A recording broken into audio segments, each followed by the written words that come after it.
The Royal Finale, Chapter 1, Hidden in Plain Sight.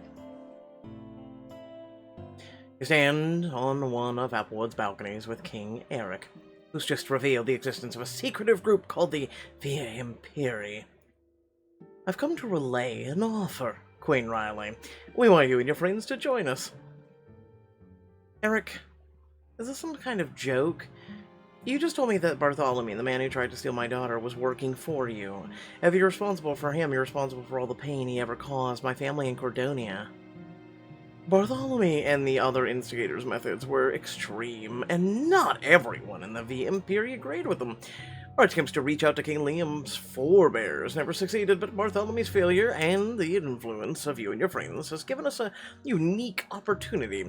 Bartholomew and the other instigators' means of gaining power were, well, extreme. So please know that not everyone in the V Imperi agreed with them. But his failure and the influence of you and your friends has given us a unique opportunity. It's clear that every major decision in the kingdom these days revolves around the five of you, especially you. Where the queen goes, the king and Cordonia clearly follow. Why on earth should I tell them to join you? Why shouldn't I call for help and have you arrested right now? Who would answer you? Your staff? How would you know if they're loyal to you or to us? Could you really trust anyone who came through that door?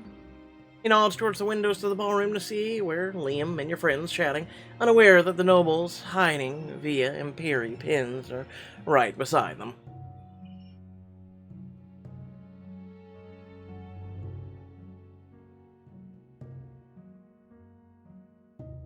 The V Imperi have eyes and ears everywhere, even some close to home.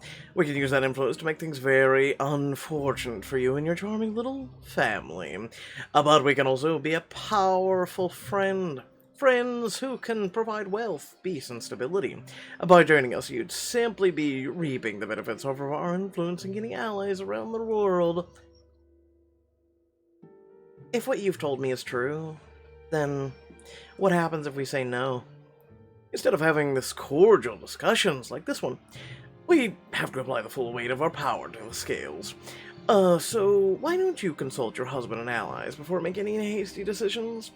Think my offer over, satisfy your curiosity, and if you'd like to know more, I'd be happy to arrange a visit to Valenheim. Valenheim, isn't that some snowy kingdom up north? One that's been happily in the Imperi hands for decades now. Consider it a chance to see the kind of life we can offer. Enjoy the rest of your evening, Queen Riley, and we'll talk later. He turns away and heads down the staircase into the gardens, while you rush back into the ballroom to find Liam. Riley, is everything alright? We need to find our friends and head home to Valtoria. Now. When you arrive back at your duchy, you and Liam check that Amanda is safely asleep in her bed, and assemble everyone in one of the duchy studies. We're home. We've checked on Amanda. Now will you tell us what's going on? You're worrying me, Riley. King Eric found me at the ball, and what he told me changes everything. You tell them all of it. Who the Via Imperi are, what they want, and the members you learned about, including Bartholomew, Emmeline, and Neville. So you're saying my already super evil dad was part of some royal secret society? It sounds pretty far-fetched. I know, but think about it. It explains so many threats we've faced over the years. We've gone through a lot of turmoil for one kingdom. Does it make sense that some threats were always connected? I hate to say it, but it does. And also explain why I found a bunch of dead ends last year when I was researching that symbol from Dad's Lodge. And now Bartholomew had the resources to hurt so many people, even Queen Eleanor. If this is real, then we need to protect Cordonia. And our family. I hate that Eric was able to corner you like that, Riley. We're not letting that happen again. But Eric said they have someone close to us. He probably wants us to suspect each other, throw off our game, and convince us that they're capable, as he says. Well, I know it's not any of you. But we can't just ignore that someone could be watching our every move. Then we need to find this person before we even consider Eric's offer. We can't deal with the Vampiri while suspecting our friends. Maybe Eric can help us in a weird way. Tonight's ball was supposed to be for Condonians only, right? Do you think this mystery member got him in Applewood? Why not Emmeline or Neville? Neither of them is close to us to have snuck him onto our guest list, and I remember seeing them in the ballroom all night. I hate to say it, but we might want to consider Bertrand. Are you kidding? Bertrand would never! Really? Really? Wouldn't he? He was always more involved in your dad's affairs, and Bartholomew was part of the Via Imperi. Plus, Bertrand might not have been in Applewood tonight, but he helped me assemble the guest list for the ball. He did turn out to be a way better liar than we gave him credit for. Listen, we can't rule out anyone. That's what makes this so hard. I'm with you in that theory, but this is Bertrand we're talking about. Before we start pointing fingers at my brother, we should look at our allies with actual secrets. What, like Olivia? I was thinking more like Queen Amalus. I know she wasn't at the party either, but she's basically a super hacker, and she's gotten us into places from a distance before. I did save a spreadsheet of the guest list on the palace server. Someone like Spy Queen could have gotten to it. Mara also told me something when we were at the ball. She saw Landon hanging around in the servants' hallways while she was on patrol. It didn't seem that weird at the time, but if he's a member like Emmeline, he could have snuck Eric in. What about the King's Guard? They've got so many security protocols that it'd be tough for any guard to create an opening, but it could be someone from the party we haven't even considered yet. This is a lot, you guys. Yeah. You sit down on the edge of the bed, your head reeling. Liam puts a comforting hand on your shoulder. But if we're gonna get through this, we need answers. To keep Amanda and Cordonia safe, we need to know who they have close to us. Agreed. I'm not letting anyone else near our daughter until we know who we can trust. Well, we have a few suspects to start with. Can we find an excuse to get close to them and question them? A public event would take too long to set up. And how about something simple? An exclusive intimate dinner for Queen Riley, King Liam, and their closest friends and allies. We can serve them food and question about where their loyalties really lie. It sounds risky, but I'm in for Amanda. I like it. Let us confront the problem head on. We'll serve some hot, piping entrees with a big side of truth and justice. Let's plan for tomorrow night, then, and get ready for whatever or whoever we might find. After a restless night, you and Liam go to check on your still sleeping daughter in the morning. I was so worried when we got home last night. I understand, but she's alright, Riley. Right now, all she has to worry about is outgrowing that bed, not Eric or royal conspiracies. She yawns and rubs her eyes, blinking sleepily up at you. Oh God, they told me to pick the child, but holy mother, she changed.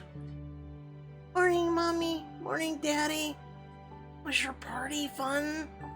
They grow up so fast in the span of a year. It wasn't as fun as waking up with tickles. You bounce on the bed and begin tickling her on one side while Liam joins in on the other side. She giggles and swats her hands away. No more tickles! Alright, the tickle monsters will surrender for now. There's actually something we needed to talk to you about. Mommy and Daddy are having a big dinner tonight, and there's some important people that we need to talk to.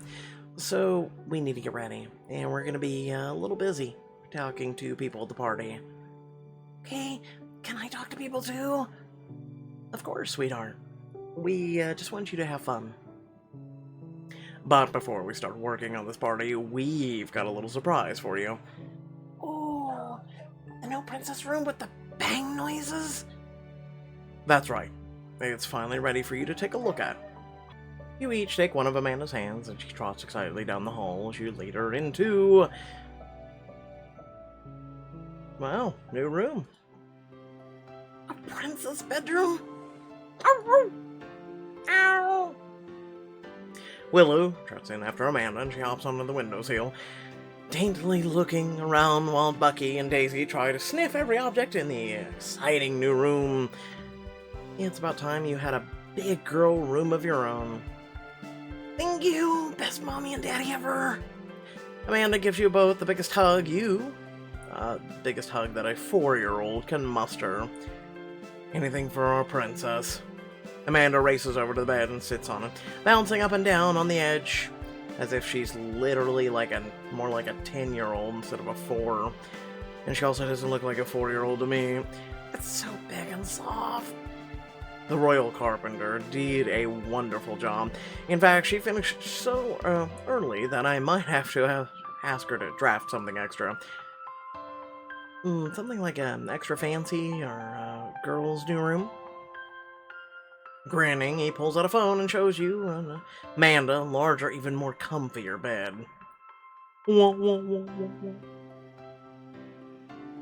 Okay.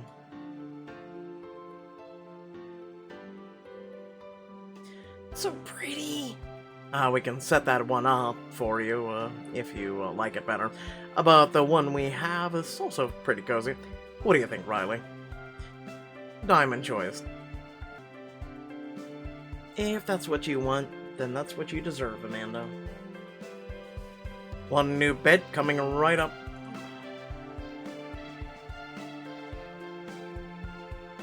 With the help of a thorough assembly manual and some tools, you quickly set up the bed in her new room. How does it look, Amanda? Fluffy!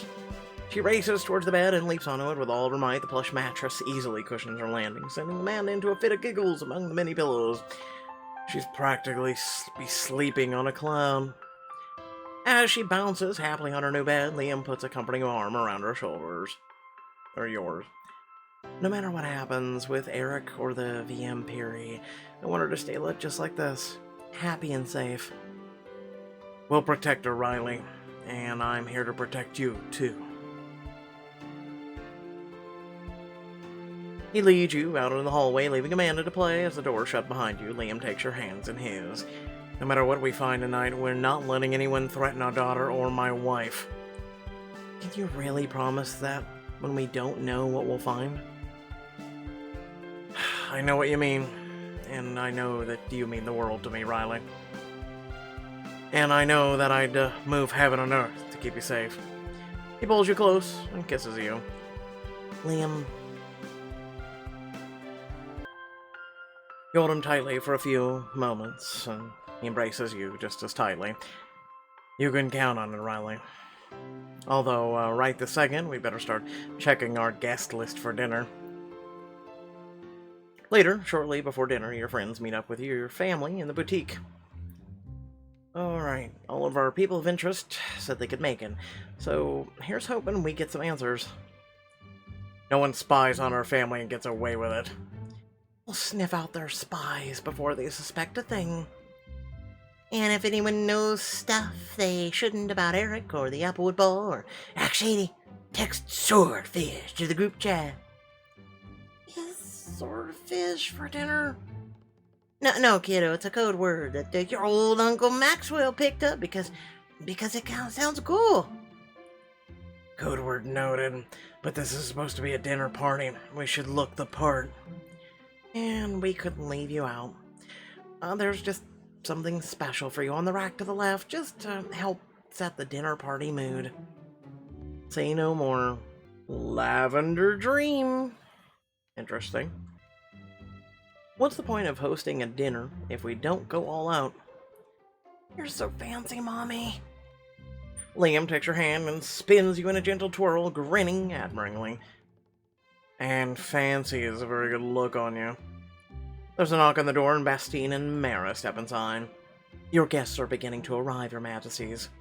Drake told us there was a security issue during the ball at Applewood, so we wanted to coordinate tonight's security personally. It's unacceptable that any intruder breached our perimeter.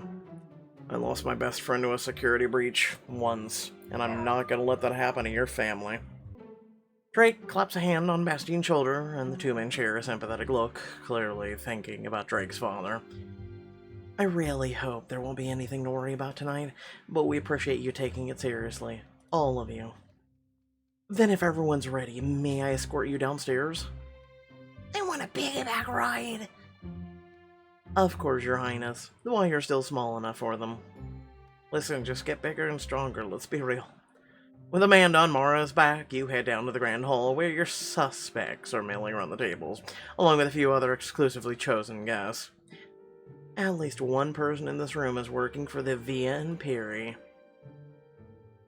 It's a pleasure to see you again, in Cordonia again, Queen Amalus.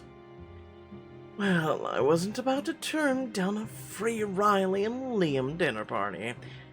It warms my heart to see such friendship between Cordonia and Montissero.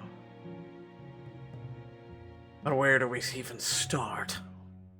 Before you can even greet your other guests, Amanda slips off Mara's back and makes a beeline for Bertrand and his family. Hi, Birdie. Hey, Amanda. I've been learning card tricks. Want to see? I guess we start with Bertrand.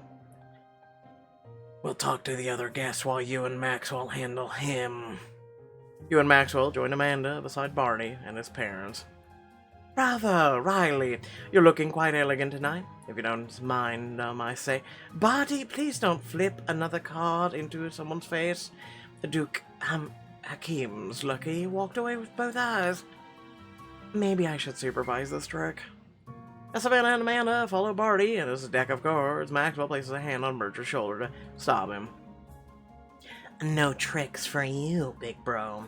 We need to talk. Bertrand, do you see anything suspicious at the Applewood Ball? That's what you want to ask him? Maxwell, it's called just being subtle. What am I supposed to just point a gun in his stomach and go, hey, tell me your secrets? You were right yesterday. We both know it's not Bertrand. What's not Bertrand? We think someone let an uninvited guest into the ball, and we're trying to figure out who it was. After Anna and I worked so hard to assemble the guest list, what a disgraceful act. I only wish I'd seen something suspicious so I could have punished the ruffians myself. That's honestly the most Bertrand answer you could have given us, and I believe you. See, I told you it couldn't be him. I'm still gonna strangle you later. Maxwell wraps his brother in a big hug. Thanks for being who I thought you were, Bertrand. You're welcome. Mommy, Uncle Maxwell, we made a new friend. Anna and Barty walk up to you with a primly dressed girl in tow. It's nice to meet you, Queen Riley. Riley, meet my daughter, Crown Princess Michaela of Montissero. It's nice to finally meet you, Michaela. I'm flattered that you dressed up for a dinner among friends. Even a simple dinner deserves more, some pizzazz. Why don't you both sit with us over dinner so we can catch up? You clap your hands, and servants begin carrying silver platters to the dining table while guests find their seats. You guide Amalos and Michaela to seats beside you, while you sit Amanda on the other side with Liam. Our hosts have really outdone themselves. But there's so many veggies. I know, but you can do it, Amanda. You have to eat them all if you want to grow up big and strong. And, if you want dessert. Her eyes light up at the mention of her favorite course, and she spoons up a few pieces of broccoli. Okay, ready for cake? I still see some veggies on that plate. I already ate so many. Just pretend you're eating little trees, like this. While Michaela shows a fascinated Amanda and Barty how many broccoli florets she can stuff in her mouth, you have a chance to turn to your spy queen. So, Amelos, how are things in Montisro? Have you been keeping busy while we've been prepping for yesterday's Applewood Bowl? In a manner of speaking, I was actually on a plane last night. Michaela and I have been off the grid for the past 3 weeks. Seriously? Not what you expect from the spy queen, I know, but I've been working too much, and I owed Michaela some quality mother-daughter time. We sailed off to an island cabin with no cell service, no one landline, and absolutely no screens for me to work on. And you were there for a whole 3 weeks? I promised my daughter a real vacation, Riley, and I keep my promises. We got home this morning and flew straight to Cordonia. Well, actually a pretty good alibi. I'm not going to ask for what, but you almost sound disappointed. Nope, just surprised you'd agree to a trip like that. If you're interested, I could be talked into lending you the cabin. Maybe when I've got less on my plate. Once everyone finishes their meals, the kids quickly run off to play while the other guests mingle before dessert. You pull Liam and a few of your friends aside. Well, I'm pretty sure Amos and Bertrand weren't the ones helping Eric. Any luck smoozing with our other guests? No one spilled any secrets over dinner. It's kind of hard to ask people whether they're involved in a super secret, society without, mentioning the secret society. The only person we haven't talked to yet is... Just then, Hannah rushes over with Amanda in tow. Riley, Liam, we might have a problem with Landon. He was trying to give Amanda a small package, but I got her away before he could. What's wrong, Mommy? Nothing you need to worry about, sweetheart. Bastien, Mara. You wave them over from their posts on the side of the hall. Take Amanda into her room, keep an eye on her while we deal with one of the guests. Of course, Queen Riley. Landon, we need to talk. Oh no, he tried to give her a gift. Oh no, it's the gift that keeps giving back. You and Liam lead him down a hallway and out of earshot from the rest of the party. What were you trying to hand our daughter? It's just a gift from Penelope. He pulls a small box from inside of his coat pocket. Inside, there's a silver pin shaped like a poodle. Oh, that's less suspicious than I expected. And what were you doing sneaking around the servants' hallways at Applewood? You know about that? I don't see how it's any of your business. It's our business because we're not asking about it, and we're not gonna ask again. I had to take an embarrassing personal call, alright? From my doctor. If that's true, then did you see anything unusual that night? Anything at all, please? Well, there was hardly anyone around, other than that one Kingsguard I saw with King Eric, I suppose. What? Oh! Let me guess. It's Mara. Who was it? I didn't catch the face from far away, just the uniform, although it was odd to see King Eric at the ball. You see your own shock mirrored on Liam's face as he pulls out his phone and texts one word to the group chat. Swordfish. Your friends race with you and Liam to Amanda's bedroom, where you find your daughter playing on the floor, halfway between Bastien and Mara. Hi, Mommy. Both of you get away from her. Right now. What? Queen Riley, what's going on? One of you knows who Eric really is, and you helped him get into Applewood, which means...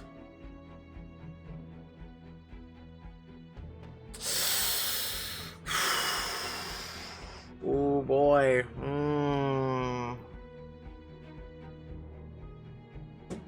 I don't want to jump the conclusion, but I am 90% sure that Mara might be, but let's go.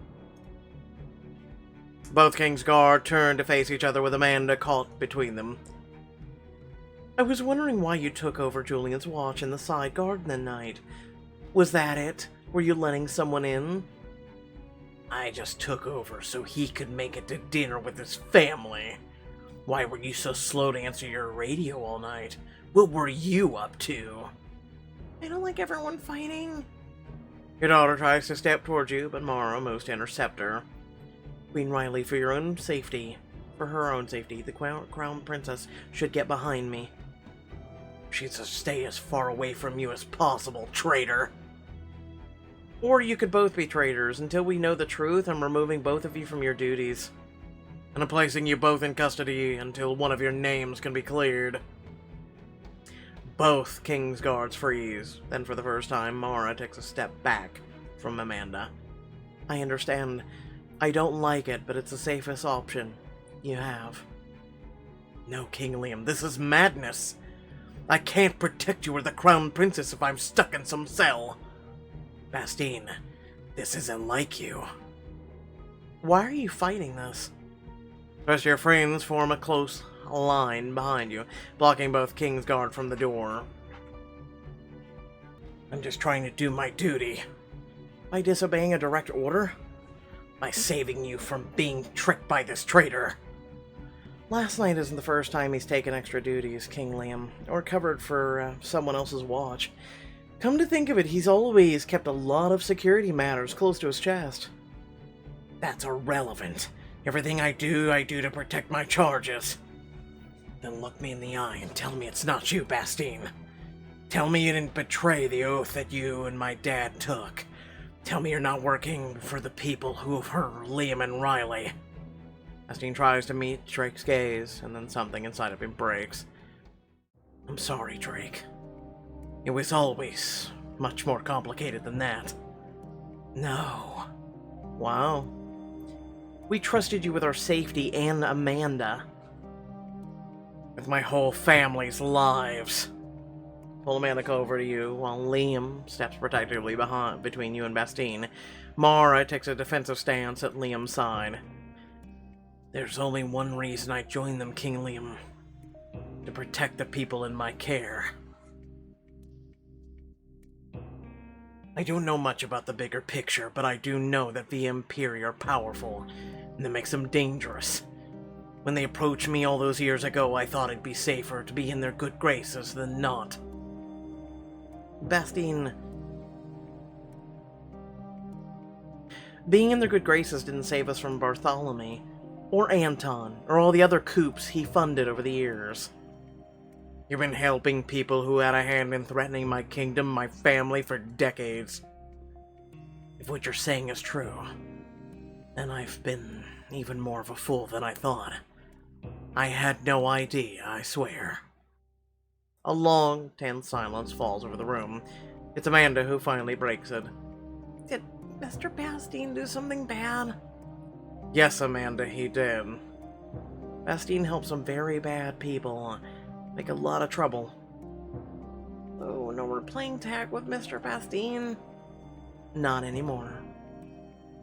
I have some questions about the Via Imperi myself, King Liam. We'll fill you in later, as long as you treat the details as a matter of utmost security and secrecy, but for now I need you to place this man in custody. With pleasure, Your Majesty. She cuffs Bastine's hands behind his back. As soon as she leads him out of the room, Drake sits down heavily on the edge of Amanda's bed. Uncle Drake, are you okay? No, Amanda, not really. Bastine was like my uncle when I was little. I can't believe I spent my whole life looking up to a traitor. You shouldn't blame yourself for trusting someone who was like family. But that's exactly what I should have seen it. In all those years together, he must have let something slip. He and my dad used to talk about their work, and once in a while about loyalty.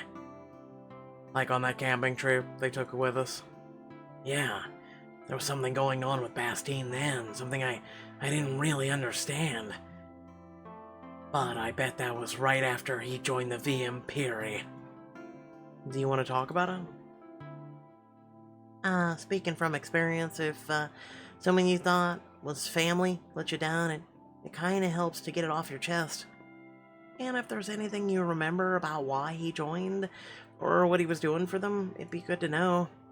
Get a glimpse of Drake in this diamond choice. Kinda sad that it was Bastine, but I digress. Tell us everything you can remember. Now, playing as Drake. It was just the four of us on that trip, me, Dad, Liam, and Bastine. That was Liam's first time camping. More firewood coming through. Nice work, Mr. Lumberjack. You're already done chopping. Hey, I warned you that pitching tents was the harder job. Why don't you build up that fire a bit more while I get dinner started? Sure thing, Uncle Bastine. You heft one of the newly chopped logs in your hand and turn towards the crackling fire. I should nestle the log into the embers. Carefully add the new log beside the ones that are already burning. A few seconds later, the fire gently flares with warmth. Nice work, Drake. Dad taught me the trick to it. If you're done playing with flames, wanna help me with this tent? You join him beside the only tent that hasn't been set up yet, which means it's just a pile of fabric and poles on the ground. Are we sure this is supposed to be a tent and not just a big blanket? I guess we won't know until it's up. But if you hold this pole, I think I can get the others in place. He hands you the tallest pole of the bunch. You hold on tight as Liam begins to arrange the other poles and tugs the tent's canvas over them, but the weight of the canvas starts to pull you down. Whoa. Hold tight. You place your feet firmly on the ground, steadying the pole against the weight of the tent as Liam pulls one last rope and the rest of the tent springs into place. We did it. We're unstoppable. Talk about teamwork making the dream work. Well, I'll be. This place is really starting to look like a real campsite. Dad, you're back. Run over and give him a hug as he strolls into the clearing. He tousles your hair, grinning. No snakes, poison ivy, or any other hazards to report. Looks like it'll be a quiet night here in the wilderness. Nice to know that even on your days off, you're still running perimeter sweeps. Hey, it's the least I could do. It seemed like you and the boys were in the zone setting up that camp. It's been a while since I've seen you this focused, even back at the palace. You calling me sloppy? I still outrank you, Walker. Jackson chuckles and placatingly holds up his hands. Oh, I'm just saying you deserve this vacation. Before today, you seemed distracted off your game. Uncle Bastine.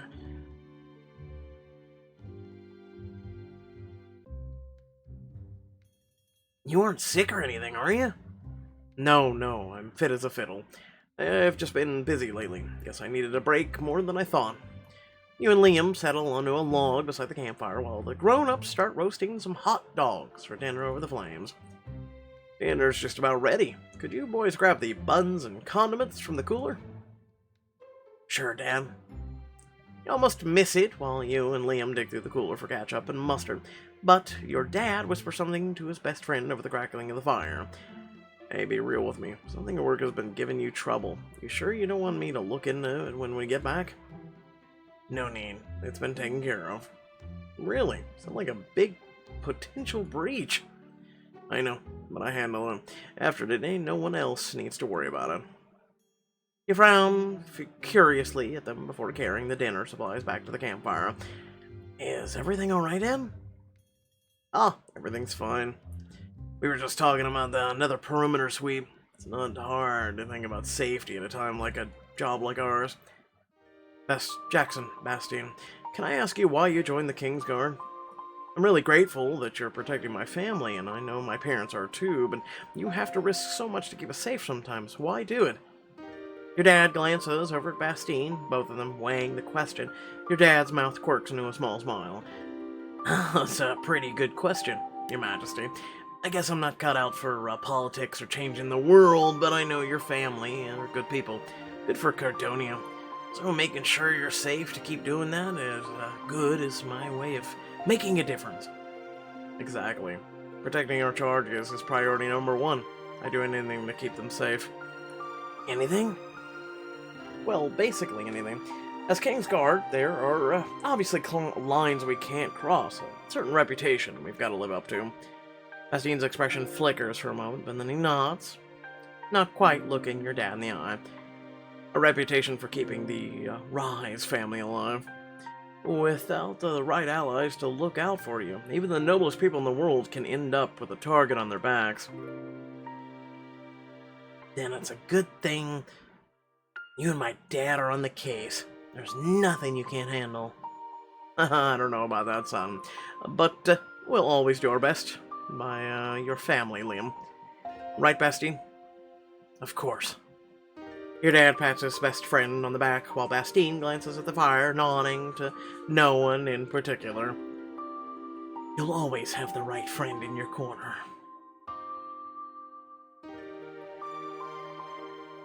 Now, playing as Riley. The right friends, huh? I guess now we know, who he meant. I can't believe I trusted him to keep Liam's family safe for so long. Don't be sad, Uncle Drake. Amanda gives Drake a big hug. Drake hugs her back, and Liam puts a reassuring hand on his shoulder. There'll be time to question Bastine properly later when you're ready, but you can't blame yourself for not seeing a well-kept secret. Yeah.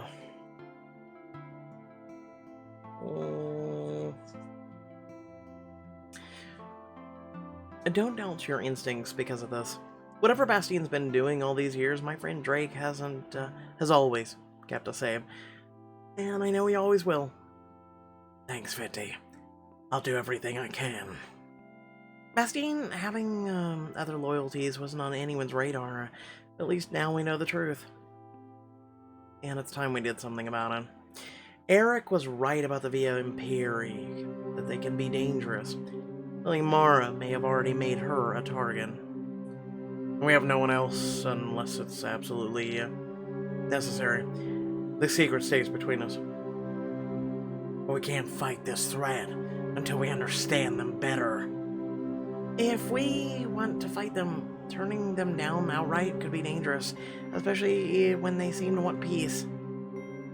And we need to learn more, get closer to them until we know what Eric's olive branch would truly mean for Cordonia. We'll just have to be smarter than them, depending on what they're hiding. We might even have to cross lines we've never crossed before. But if we're going to protect our home from these people, protect our family, we need to dig deeper. You look at your friends, your husband, knowing just how much you're asking, but there's no hesitation in Liam's eyes as he nods. Then you have to make your call, Riley. You pull out your phone and dial. Ah, Queen Riley. Is this a social call or is this regarding our recent business? Business. We're taking you up our invitation to Valenheim. Oh, we got 5 masts to collect, everyone. You're headed to Via Imperi territory, but that's only the first step to protecting your family from these mysterious foes. Throughout the royal finale, the Gallery of Secrets will track your progress as you uncover more about the Via Imperi. But what could they be hiding? See what truths you can reveal as the story continues.